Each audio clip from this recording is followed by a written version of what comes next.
Iran અને America વચ્ચે ફ્રાન્સના વર્સાઇલ palace ખાતે શાંતિ કરારોને લઈને એમઓયુ ઉપર હસ્તાક્ષર થયા છે, પરંતુ હવે સમાચાર સામે આવ્યા છે કે બંને દેશો 19મી જૂનના રોજ કરારોની શરતોને લઈને સ્વિટ્ઝરલેન્ડમાં જે વાતચીત કરવાના હતા તે રદ થઈ ગઈ છે. અને આ માટે ઉપરાષ્ટ્રપતિ જેડી વાન્સ સ્વિટ્ઝરલેન્ડ જવાના હતા, પરંતુ હવે જેડી વાન્સનો આ પ્રવાસ રદ થઈ ગયો છે. માટે હવે યુદ્ધ વિરામની સામે સંકટના વાદળો પેદા થવા લાગ્યા છે. તો બીજી તરફ પહેલીવાર ઈરાનના સુપ્રીમ લીડર મુસ્તફા ખામેનીનું મેમોરેન્ડમ ઓફ અન્ડરસ્ટેન્ડિંગ પર નિવેદન સામે આવ્યું છે. તો આવો જાણીએ સમાચાર વિસ્તારથી. નમસ્કાર, જમાવટ સાથે હું છું પાર્થ.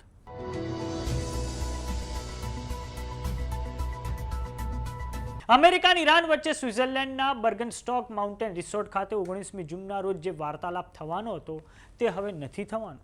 આ માટેની માહિતી સ્વિટ્ઝરલેન્ડના ફોરેન મિનિસ્ટ્રી દ્વારા આપવામાં આવી છે. સ્વિસ ફોરેન મિનિસ્ટ્રીએ આ માહિતી ત્યારે આપી છે જ્યારે ઉપરાષ્ટ્રપતિ જેડી વાન્સે તેમનો સ્વિટ્ઝરલેન્ડનો પ્રવાસ રદ કરી દીધો છે.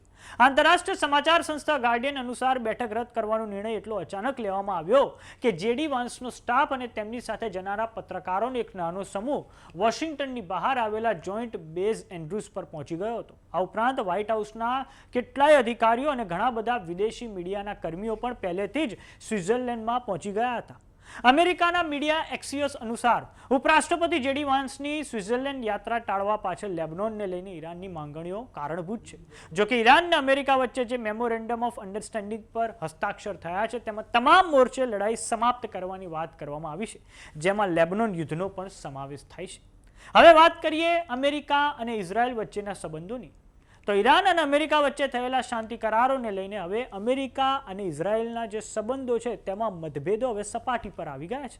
આ માટે અમેરિકાના ઉપરાષ્ટ્રપતિ જેડી વાન્સે એક ખાનગી પોડકાસ્ટમાં કહ્યું છે કે કેટલીક વાર લોકો બંને દેશોના સંબંધોને ખોટી રીતે રજૂ કરે છે અને લોકો કહે છે કે ઇઝરાયલ અને અમેરિકા હંમેશા દરેક મુદ્દે એકમત હોય છે, પરંતુ આ સાચું નથી.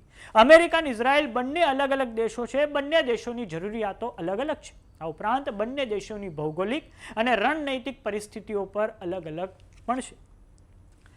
ઇઝરાયલ છેલ્લા 3 મહિનામાં જે હથિયારો તેણે ઈરાન યુદ્ધમાં વાપર્યા છે તેમાંથી મોટા ભાગના હથિયાર અમેરિકાના ટેક્સ પેયરના પૈસામાંથી બનેલા છે. હવે દર્શક મિત્રો, આપણે નકશાની મદદથી સમજીએ કે કેવી રીતે ઇઝરાયલની જ્યુઝ લોબીના દબાણ અંતર્ગત અમેરિકાએ ભૂતકાળમાં પશ્ચિમ એશિયામાં યુદ્ધ કરેલા છે. તો દર્શક મિત્રો, આ તમે સ્ક્રીન પર મેપ જોઈ રહ્યા છો પશ્ચિમ એશિયાનો. પશ્ચિમ એશિયામાં એક તરફ છે આ ઇઝરાયલ, બીજી તરફ આવેલું છે ઈરાન, અને ઈરાન અને ઇઝરાયલની વચ્ચે એક આ દેશ આવેલો છે ઈરાક. વર્ષ 2003માં અમેરિકા દ્વારા ઈરાક પર ખૂબ મોટા પાયે આક્રમણ કરવામાં આવ્યું હતું. એ ઓપરેશનનું નામ હતું ઓપરેશન ઇરાકી ફ્રીડમ. અને એ વખતે અમેરિકાના પૂર્વ પ્રમુખ હતા જ્યોર્જ ડબલ્યુ બુશ, અને તેમણે ઈરાકના સરમુખત્યાર સદ્દામ હુસેનના શાસનની સામે તેમણે ખૂબ મોટા પાયે લશ્કરી આક્રમણ કરી દીધું હતું. અને દાવો કરવામાં આવ્યો હતો કે સદ્દામ હુસેનની જોડે WMD એટલે કે વેપન્સ ઓફ માસ ડિસ્ટ્રક્શન તેમની પાસે છે. અમેરિકાના જે પ્રમુખ હતા જ્યોર્જ ડબલ્યુ બુશ, તેમના ડિફેન્સ સેક્રેટરી ડોનાલ્ડ રૂમ્સફેલ્ડ પર આ યુદ્ધ શરૂ કરવા માટે જ્યુઝ લોબીનું ખૂબ મોટું દબાણ હતું. હવે આપણે વાત કરીએ ઈરાનની. તો વર્તમાનમાં અમેરિકાએ 28 ફેબ્રુઆરી 2026માં ઈરાનના તહેરાનમાં ખૂબ મોટા પાયે એર સ્ટ્રાઇક કરી દીધી હતી. તેની પાછળ પર લોકો એવું કહેતા હતા કે જે જેફરી એપ્સ્ટીન સંબંધિત જે દસ્તાવેજો જે હાલમાં ઇઝરાયલ પાસે છે તેના દબાણના કારણે ડોનાલ્ડ ટ્રમ્પે ઈરાન પર આક્રમણ કરી દીધું છે. અને ઘણા આંતરરાષ્ટ્રીય નિષ્ણાંતોએ તો એવો પણ કટાક્ષ કર્યો હતો કે હાલમાં ઈરાનના આકાશમાં એપ્સ્ટીનની આત્મા ભટકી રહી છે. આમ સમયાંતરે એવા ઘણા ખુલાસા થયેલા છે કે ઇઝરાયલ આ જે પશ્ચિમ એશિયા છે તેમાં પોતાની જો હુકમી ચલાવવા માટે યુએસએનો સાથ લેતું આવ્યું છે, અને ઇઝરાયલના કહેવા પર, એની જ્યુઝ લોબીના કહેવા પર યુએસએ ભૂતકાળમાં ઘણી બધી જગ્યાએ પશ્ચિમ એશિયામાં આક્રમણ કરેલા છે. તો હવે ઉપરાષ્ટ્રપતિ જેડી વાન્સનું આ નિવેદન સામે આવ્યું છે, જેમાં તેમણે આજે અમેરિકા અને ઇઝરાયલના સંબંધોને લઈને ખૂબ ખુલીને વાત પણ કરી છે. વાત કરીએ થોડાક સમય અગાઉ દર્શક મિત્રો, ઈરાન અને અમેરિકા વચ્ચે જે મેમોરેન્ડમ ઓફ અન્ડરસ્ટેન્ડિંગ પર હસ્તાક્ષર થયા તેની પર ઈરાનના સુપ્રીમ લીડર મુસ્તબા ખામેનીનું નિવેદન હવે સામે આવ્યું છે, જેમાં તેમના દ્વારા કહેવામાં આવ્યું છે કે તેઓ અમેરિકા સાથે કોઈ પણ પ્રકારના કરારોના પક્ષમાં નહોતા, પરંતુ ઈરાનના રાષ્ટ્રપતિના ભરોસા પર મંજૂરી આપી દેવામાં આવી છે. મુસ્તબા ખામેની પર પણ ઇઝરાયલ દ્વારા ખૂબ મોટા પાયે સ્ટ્રાઇક કરવામાં આવી હતી, પરંતુ તેઓ સમહાવ બચી ગયા છે અને હવે જે MOU પર ઈરાન અને અમેરિકા વચ્ચે જે હસ્તાક્ષર થયા છે ડિજિટલી, તેની પર મુસ્તબા ખામેનીએ પોતાનું નિવેદન આપ્યું છે. હવે વાત કરીએ અમેરિકાના સેન્ટ્રલ કમાન્ડની, તો તેના દ્વારા ખૂબ મોટી જાહેરાત કરવામાં આવી છે કે અમેરિકાના પ્રમુખના આદેશ પર ઈરાનના બંદરોની જે નાકાબંધી ચાલુ હતી તેને હટાવી લેવામાં આવી છે અને હવે અમેરિકન લશ્કરી જહાજો ઈરાનમાંથી બહાર આવવા કે પ્રવેશવાવાળા જહાજો પર કોઈ રોક નહીં લગાવે. જો કે અમારી અમેરિકન નેવી આ ક્ષેત્રમાં હાજર રહેશે.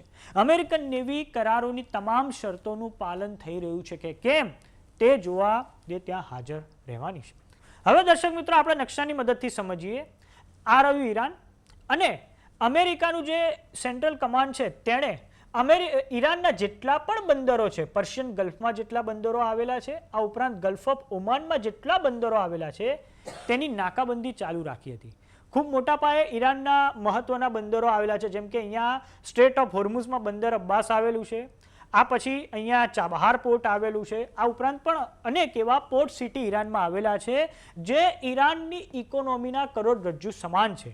અને આ નાકાબંધીથી અમેરિકાનો પ્રયાસ હતો કે ઈરાનના અર્થતંત્ર પર ખૂબ મોટા પાયે દબાણ ઊભું કરવામાં આવે અને ઈરાનમાં આપોઆપ સત્તા પરિવર્તન થઈ જાય, પરંતુ હવે એવું થયું નથી અને આ કારણે હવે જે અમેરિકા અને ઈરાન વચ્ચે જે MOU પર હસ્તાક્ષર થયા તેમાંની એક શરત એ પણ છે કે અમેરિકાએ આ જેટલા પણ ઈરાનના બંદરો છે તેનું બ્લોકેડ એટલે કે તેની નાકાબંધી હવે દૂર કરી દેવી. પરંતુ આપણે એ પણ જણાવી દઈએ કે અમેરિકા આ ક્ષેત્રમાંથી સંપૂર્ણપણે વિડ્રો નથી થવાનું. ગલ્ફ ઓફ ઓમાન હોય ત્યાં તેણે તેની સેના હાલમાં તો તૈનાત રાખવાનો તેણે નિર્ણય લીધો છે અને આ સેના એટલે તૈનાત રહેશે કે જે MOUની શરતો છે તેનું પાલન ઈરાન દ્વારા કરવામાં આવે છે કે કેમ. તો સમાચારોમાં અત્યારે બસ આટલું. જોતા રહો જમાવટ. જો તમે અમને YouTube પર જોઈ રહ્યા તો સબસ્ક્રાઇબ કરો, જો તમે અમને Facebook પર જોઈ રહ્યા તો ફોલો કરો, WhatsApp ચેનલને જોઈન કરવાનું ન ભૂલતા. નમસ્કાર.